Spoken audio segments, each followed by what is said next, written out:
Yo, what's up? I'm KallaTheYapper, and I'm back with another reaction. Today, I'm going to react to another Smacks and RB video. Now, I know it's been a little while since I reacted to a Smacks and RB video. I think it's been about a month. And I know I made a community post a couple weeks ago saying that I was going to react to more of these videos made by him and Glaive Keo. I think I fulfilled my Glaive Keo point more so than my Smacks and RB reaction point. So that's what I'm going to fulfill today.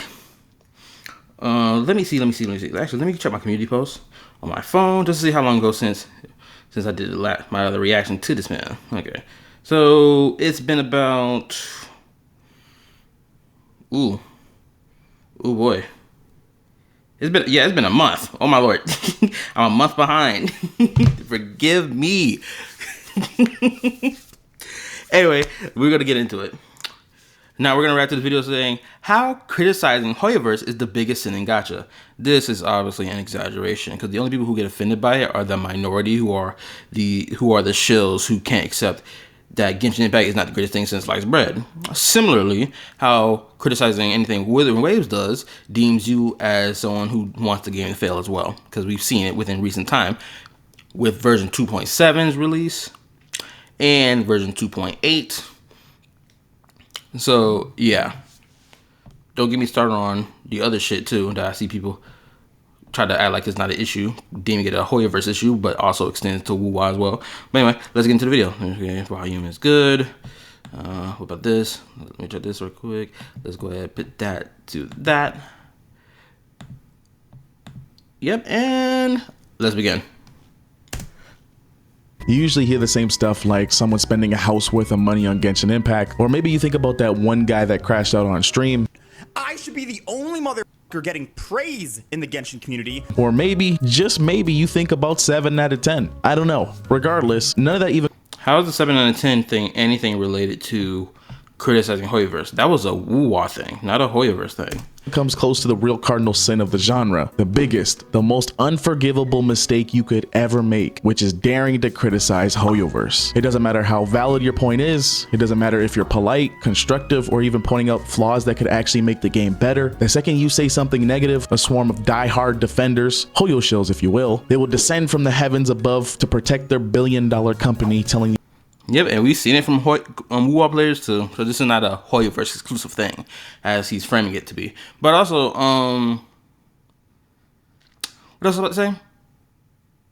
I think it's valid for someone to push back on supposed criticism if your criticism is in bad faith or it's deliberately missing the point and it's just bullshit for the sake of bullshit. As we've seen, for example, a nigga like Saint Tontas has done when it comes down to Zenless Zone Zero. He talked all this say all this shit about Zenless Zone Zero, but yet he hardly plays the game, if not doesn't play the game. Like, for example, go check out his reaction to the freaking, what was it, version 2.4 live stream. Homeboy is over here bitching about the fact that a stun character is helping characters pop off their ults via chain attacks.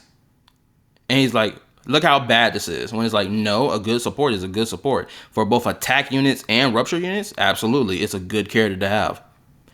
And then he makes a claim about bang boos being useless. And he's like, oh, what the point of these bang boos are? For someone who claims to criticize, who claims to be like, oh, my criticisms are good for the game, but no one wants to accept them. How is it that you can't understand that bang boo are meant to buff character skills, or the bang boo, or chain attacks related to the bang boo, or build up anomaly and all this other shit, or stun and daze, like this whole bunch of shit bang boo do, but he can't even, he doesn't even know what bang boo do, but yet he claims that his criticisms are valid when it comes down to Zenless Zone Zero, which we know are bullshit.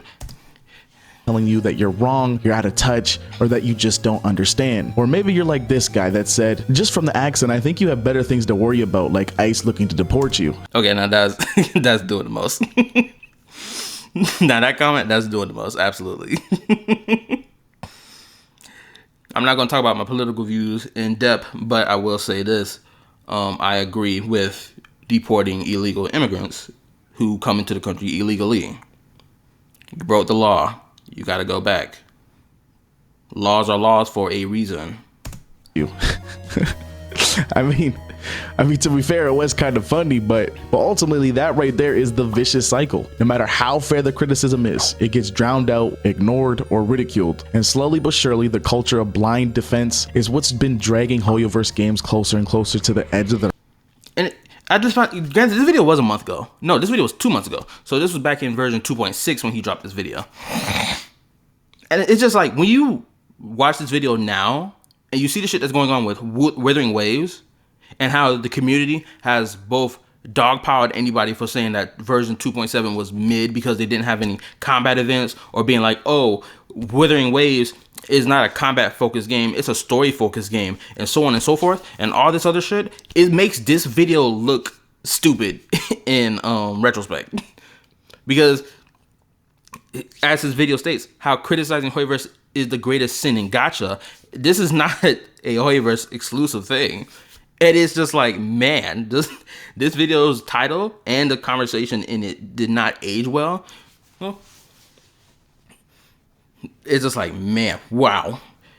I wonder if he's gonna make a video talking about the shit that we've seen Wuthering Waves players do ever since the anniversary till now. Because there's been a lot of bullshit going on with Wuwa, and people have let it slide to their own downfall. And if we take a step back and truly see where Hoyoverse games are at right now, it is not looking too good. But before we really dig into this video, if you've been enjoying the content recently, make sure to subscribe. I wonder in what way is it not looking good? And turn the notification bell on so you don't miss out on any future videos. Now, at a first glance, you might think, well, what's the harm? Fans defending a game they love isn't unusual. Isn't that just normal fandom behavior? And sure, defending your favorite game seems harmless at first. Every community has passionate players and loyalty is natural. But in the case of Hoyoverse, this kind of blind defense can actually be damaging for both games and the players. Here's why. Criticism is the engine that drives improvement in live service games. That is true. But here's my counterpoint. When your criticism is bad faith, deliberately bad faith, then there's a difference between valid criticism and bad faith criticism. And I'm going to be honest with you, for a good, over the course of a year, since Zone's release till now, I've been seeing a lot of bad faith criticism when it comes out to Hoyoverse games. In particular, related to Genshin Impact. The amount of videos I see people comparing, oh, let's compare a 5-year-old character to a character who just came out this year, and be like, oh, look how cooler this character that just came out yesterday looks compared to the old one from 5 years ago. And it's like, yeah, no shit, dumbass. What are we doing here? Don't get me started on the whole, oh, people bitching about the fact that the new NPCs in Genshin look better than some of the standard, look better than D-Luke, a 5-year-old standard 5-star unit. Right? I made a whole video reacting to that a couple days ago. Go check that reaction out. But it was just like, when moments like that happen, I can already tell this is not coming from a place of good faith. This is coming from a place of, let's complain for the sake of complaining. Let's sit here and invalidate an obvious point, which is, yeah, this is from 5 years ago. This NPC is from now. There's clearly been an update to the game's engine for why this NPC looks the way that it does. Or, but yeah, there's clearly a direction that's going on in the dev team that's like, okay, let's give this NPC a little more flair, a little more depth so they can stand out, so that when it comes down to story important NPCs, you can tell what character is story important. But people will sit here and be like, well, why didn't they go back and fix the old one? Well, clearly, they didn't want to do that as of right now. Is it on their block? Is it on their checklist for things to do in the future? Maybe. Who knows? But we have to wait and see. But people are like, oh, it just should be done immediately. It's like, we got to wait and see, bro. Just calm your jets. It's how developers see what's frustrating, unfair, or outright broken. And when legitimate concerns get buried under fan defenses, those issues never get the attention they need. Take HP inflation, for example. As HSR progressed, enemy health pools started skyrocketing, bosses and even normal mobs could soak insane amounts of damage, which in turn made your DPS start to suck. The challenge shifted from skill or strategy to insane fear of missing out, because suddenly... I will also argue this. It wasn't that mob boss, the little mob mob enemies that you fight would just soak up your DPS. It depended on what DPS you brought to the fight. For example, in Amphorius, if you're bringing a DPS that's like super break or damage over time to beat the Titan mob enemies that you come across, more than likely you're not going to win with that. So what's the next best option? bring a character who is on the path of erudition, aka multi-target, to fight those enemies. And guess what? You succeed. You want to know how I know this? It's because I brought my Serval, a 4-star Electro erudition character, and I waxed them bosses easy peasy. My Herda, same thing. Not the Herda, my Herda, Lolly Herda, right? Same thing, waxed them. Then I was like, man, you know what? I should bring my 5-star standard Himiko, since she is an erudition character as well, right? It's not even about the fact that your DPS is lost. Is that you got to switch around your DPSs. You got to make sure you have a DPS for every class, right? So I'd argue for that point. Now the HP inflation, that's obvious, right? I don't think much needs to be said about that. Suddenly your older characters don't work as good anymore, and if you want to clear all the content, well, it's time to gamble. And naturally, players raise their concerns. This just isn't fun anymore, and it's exhausting. And the same thing can be said about ZZ. Also, I need to say this well. For Star Rail, they've been releasing free 5-star units for over the course of the year, which I think is objectively a good thing. Whether it be ones that are good for certain team setups or ones that's good for the now. Like, for example, Preservation Dong Hung, right? He's a good defense unit to have on your team.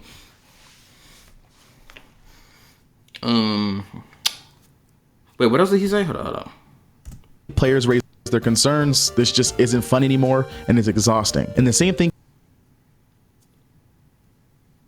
can be said about ZZZ's HP inflation. Early on, people caught on to the fact that HP was rising patch after patch, and it started to not look good. Certain people brought up their concerns, but instead of the player base realizing that this is an objectively bad thing for the game, in turn, these individuals were swarmed and ridiculed by people that think giving constructive criticism is a bad thing. That's not true. That's not what happened. That's a lie. What happened was, I don't know why he didn't mention this. This is the actual timeline. The actual timeline was this. Xenozone Zero's in-game was so easy, people were fucking closing their eyes and beating the in-game because the bosses were just so easy to kill because of low HP. Then what happened? Version 1.4 drops. 1.4 comes with a change up to how you play the game when it comes to the character ultimates, being able to do one after the other, and so on. So it completely changed how you would play the game. So in turn, HP inflation went up. And it was a necessity, especially knowing that the change of the game. Then, of course, with HP inflation, people were, when it comes to St. Totas was like, oh, because of the HP inflation, this is an objectively bad thing, therefore the game was going to go down a shithole because of it. First, he touched on Shield defense, being like, oh, the HP inflation is so bad, no one could beat Shield defense. Then what happens? You have people being like, oh, really? And they're beating the Shield defense with 4-star characters. Then what happened? He goalpost shift from HP inflation in Shield defense to HP inflation in Deadly Assault. And he's like, oh, look how bad this is. But the thing is, with Deadly Assault, you're not supposed to beat the bosses in Deadly Assault. You're supposed to just rack up high scoring points. That's it. You're not supposed to actually beat the boss in Deadly Assault. So people who have videos showing them beating Deadly Assault, that's not what they should have been showing. What they should have been showing is them collecting the points necessary to collect the rewards from Deadly Assault, which you need 6 stars. Realistically, you just need 6 stars in order to get all the premium currency from Deadly Assault. You don't need to go full 9 stars. You just need 6.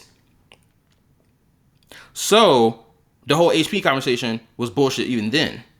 Don't get me started on the fact that Shield defense HP had nosedive downward, then went back up, then went downward again, which some people were not mentioning in their videos when they talk about, oh, look at the next boss, they're gonna have this HP, it's higher than this one, but they don't mention the fact that one of them from the previous patch had a decrease in HP. So it's like, why aren't we talking about that? Why aren't we mentioning that? Interesting, isn't it?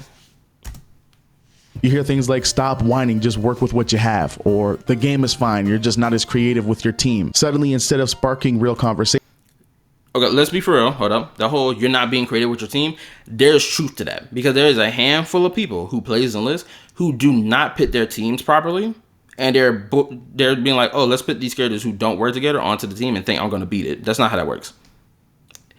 Don't believe me? I've seen people who actively play the game and have valid criticism for the in-game, mention this, and then people are like, oh, well, you're saying skill issue. It's not even a skill issue. It's a bit of skill issue, but at the same time, it's like, why are you playing the game like this? Why are you not, working in the parameter of the character that wants to go in this? Why are you pairing characters together that should not be paired together and thinking you're just gonna speed wax it? Why?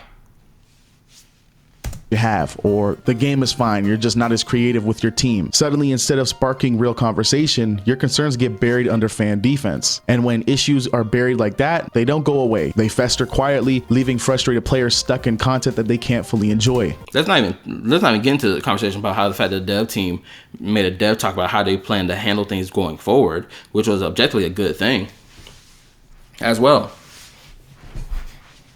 And in ZZZ's case, well, look at HP inflation now. The result of this cycle is a slow creeping burnout. Players log in less, spend less time enjoying the game, and some eventually just walk away entirely. Meanwhile, the most loyal fans keep insisting everything is fine, giving... There's truth to that. The most loyal fan will say that everything is fine. But at the same time, let's be honest, some of the criticisms people do give are a little BS, because I've seen it. And some eventually just walk away entirely. Meanwhile, the most loyal fans keep insisting everything is fine, giving the developers the impression that there's no change needed. HP inflation. In the case of Xenoblade Zone Zero, we know that's not freaking true, because the fact that the devs keep having to do these turning point moments for the game to make the game better. So it shows that the dev team for Xenoblade is actively listening. Keeps rising, team requirements stay predatory, and the cycle. And let's be honest, this whole team requirements stay predatory. To me, this feels like a bit of bullshit. I'm gonna be honest. Cause like, for example, I can give Finon. Finon has a premium team, but he also has a more lenient premium team, which is him, Branya. I put Luocha on that team as well. Who was the other character I put on my Finon team? Crap, I can't remember the other character I put on my Finon team. But that was my Finon team that I had, right? I pulled for Cyrene, obviously, because I was going to pull for her. I got her in 20 pulls, which was crazy. But even then, it's like, yeah, a premium team is going to exist for a character, especially if they stop making 4-star characters. Then every team is a premium team after that, right? Xillis has made 4-star characters here and there, right? And I think they've done it in a rather good way, especially with how these 4-stars work. They've been objectively good for certain team setups. For Star Rail, every character has been a 5-star character. We haven't gotten a new 4-star character since Mose, so every team has been a premium team. And Wuwa is also going down that same route a little bit. Yes, they released Bu Ling as their new 4-star unit, but it's been a year since the last 4-star unit that was released. And every other team outside of that has been a premium 5-star unit, 5-star team. Mind you, Wuwa teams consist of 3 characters, not 4. So those 3 characters realistically will be 5-star characters. So again, this is not some exclusive Hoyo thing. And then on top of that, we had HP inflation happening in Withering Waves as well. So again, that's not a Hoyo exclusive thing.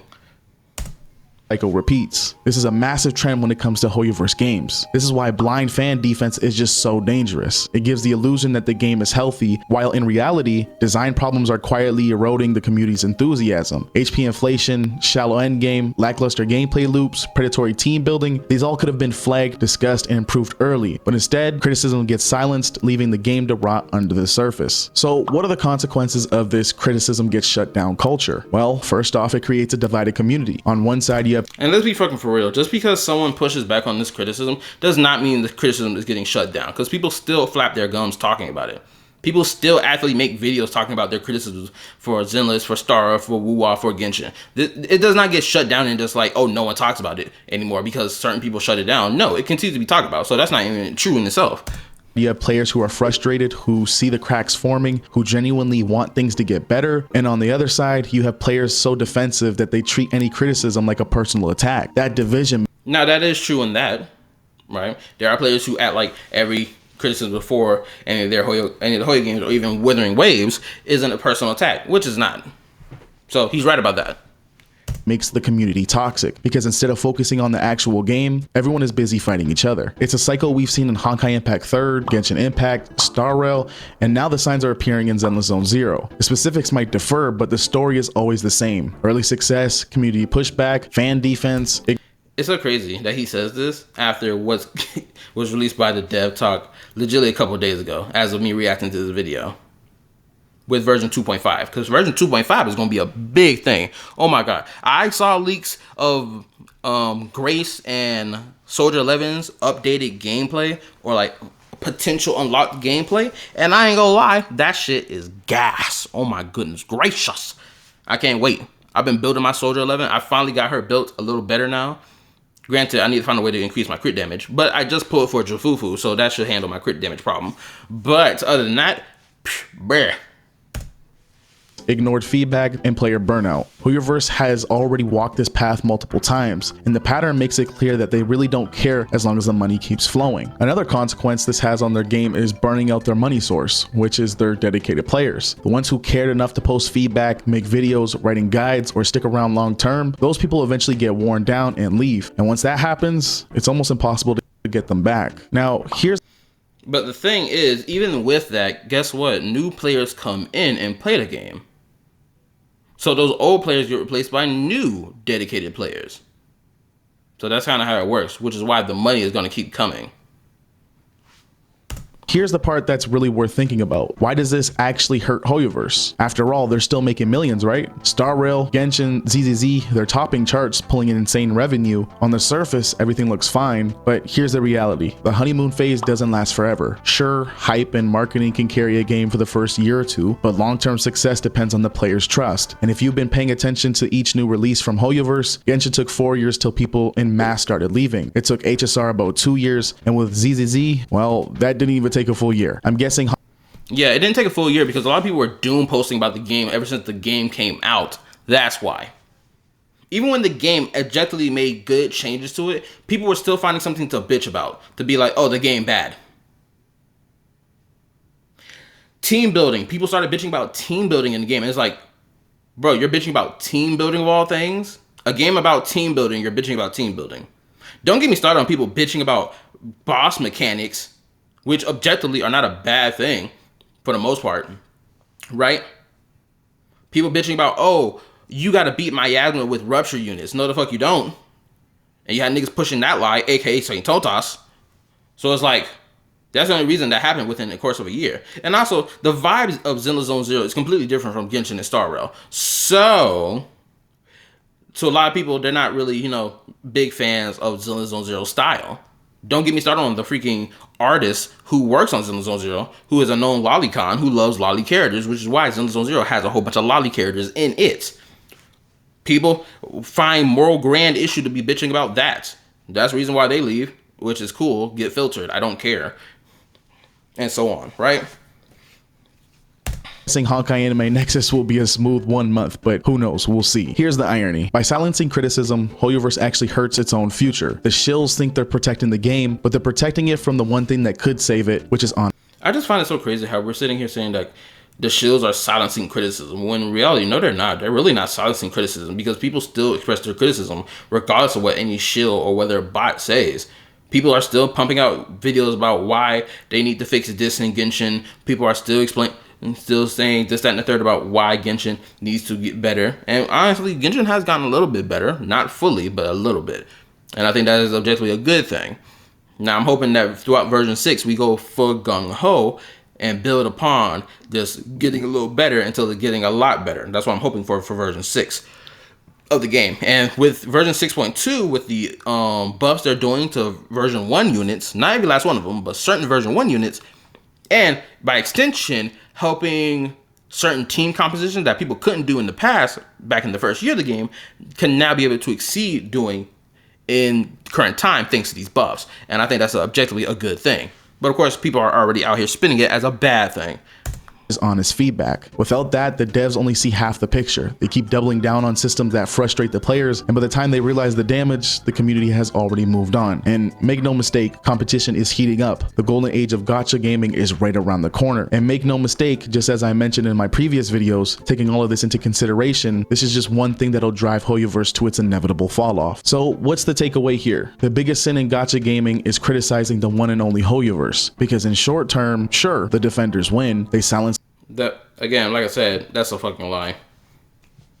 the critics, they protect their game from negativity, but in the long term, the silence rots the game from within. The problems stay, the players leave, and the cycle repeats until even the most loyal fans wake up and realize the game they love could have been so much more if only people had been allowed to speak up. And that's the sad truth. Hoyoverse isn't Being allowed to speak up, again, we're sitting here claiming that no one is allowed to criticize. No, the fuck, you aren't. You are allowed to criticize. I don't know why we're talking like people can't speak their mind in these Hoyoverse games. That's the perception you have when people be like, keep having pushback for every damn thing you say. Yeah, that's the perception. But the reality is, again, you can say what you want to say. Guess what? There's gonna be people who agree with you and people who disagree with you. Go check out my own video reactions. Granted, yes, they're an hour long. There's someone in my comment section that disagrees. Even when it comes down to my lolly videos that I talk about, there is someone disagreeing. And that's fine. I don't mind that. But to sit here and try to act like there is nothing you can say as criticism is a freaking stretch. Let's be for real. isn't failing because of lack of talent. They're failing because of a culture that refuses to listen. And if that culture doesn't change, the games will keep bleeding out one patch at a time. And well, goodbye Hoyoverse. But what really gets to me the most isn't just the direction that these games are taking, it's the fact that we're missing out on what they really could have been. There's so much untapped potential in each of them, and it hurts to see that wasted. You might mistake my criticisms for hate, but that couldn't be further from the truth. Every bit of feedback I give, I will say this, as he's sitting here yammering about his criticism, I'm gonna be honest, with them videos I reacted to, your criticisms felt like they were mad vague and hollow as fuck.